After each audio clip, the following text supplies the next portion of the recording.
So I'm inside of the garage here, and the main reason is it's pretty windy out today, and I want you to be able to understand exactly what I'm talking about. We are using Midwest Laboratories, but you can go online, find laboratories in your area, soil laboratories, and find one near you. Request them soil sample bags, and they'll mail them to you. There's a choice of surface or subsoil. Now, subsoils generally use, 2 feet or deeper, which we're not doing today, but it's a good way to check for nitrate, your nitrates escaping and that type of thing. We're not interested in that today. We're interested in where our roots are going to be, and so we're going to take samples down to the 6-inch depth, and we need to have 5 subsamples per soil sample. So there's another thing I want to talk about, that if you happen to be dealing with the field with different types of soils, let's say you're talking a 200-acre field rather than a 8x10 garden plot. The 100-acre field, we may be wanting to look at soil types, in other words, different parts of the field, so we need to have a sample more for this is the sandy area of the farm. Everything else is a clay loam, but this one area is sandy. So let's go ahead and have a soil sample composited for that area. So you may take 5 soil samples in that sandy area compared to the higher ground or the lower ground soil clay loam type of a sample. So there's situations like that, but for most of us in the garden industry, we're talking smaller fields. That's certainly what in my case. Pretty much there's no soil diversification between the top of my hill to the bottom of my hill. But what I want to do is have 5 samples in that acre to combine to make 1 sample. So we'll mix all that up when it's all over with. To take our samples, we're going to use a soil sample digger. It's very easy. It's very sharp. Be careful with this tool. You'll see it has a plastic tip on it, prevent from cutting ourselves. And I'm also going to show you, and that's perfect if you're going to do a lot of soil samples over time. This way you have good, this way it's easy to do. It is easier than digging up the sample. But I'm also going to show you, for those of you who are just doing a few each year, you can use a spade.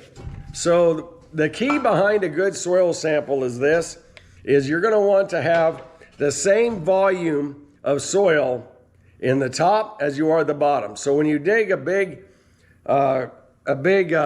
with your spade out, a big clump of dirt, we don't want to disturb it, and I'm going to show you exactly how to do that, because we want the same integrity with the spade as we do with our soil sampler.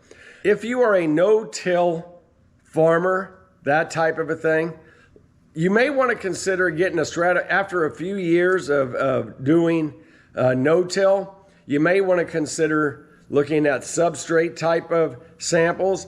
In other words, you want to do your sample, but instead of just kicking it all into the bucket, you're going to want to say keep the top inch and make a sample out of that, the second inch, and keep a sample in a separate sample, and so on all the way down to 6 inches of depth.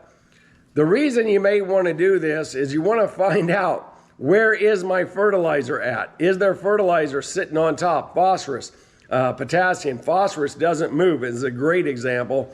Nitrates move. Nitrates do move through the soil, but your phosphorus, as an example, it's going to sit on top. So having a substrate type of a soil sample will tell you, maybe this is the year I actually need to till things in. Maybe too much of it sitting on top and it's not being utilized by the plants. Things along that line. So you take a look at your situation, see if it's right for you. Well, we have all of my samples already filled out. So let's head on out to the field. We'll carry these out with us and also a bucket to mix everything in. Well, to take our soil sample, we simply need to go ahead, push this in to a depth of about 6 inches, give it a little bit of a twist. There I have it. And the next thing is we're going to dump it in our bucket. Now I have a lot of clay on my farm, so the bottom is always going to be a little more, it's going to be a little stiffer than the top. There we go. So now we have our soil sample, and we need to do it 5 more times in this, or 4 more times in this field. Now let's go ahead and take a look at how to do it with a spade at a different location. To do this with a spade, we simply want to step off about 6 inches, a little deeper than 6. Pull this up in one slab here. Now I brought a knife with me, and what we're going to want to do, try to pull it out here so people can see. Remember, we want an even core, so we don't need all of this. Cut that off, and we're going to cut this again. We're going to get rid of that. And last but not least, this is our sample right here. So we will set that.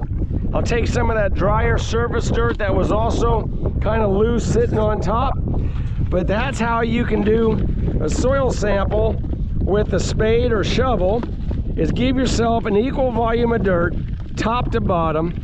And we're going to mix up these samples as we go, but let's keep on going. I have 2 more samples to take in my future sweet corn field. Okay, now that I have my samples for my sweet corn field completed, I want to mix it up. I had 5 sub-samples to make this one sample. I mix it up very well. Let's open up our bag. And we'll get some soil in it. So now I should have a good, there we go. Now it's in there. And of course, the bigger the field, the more dirt you'll have, the easier it'll be to do this.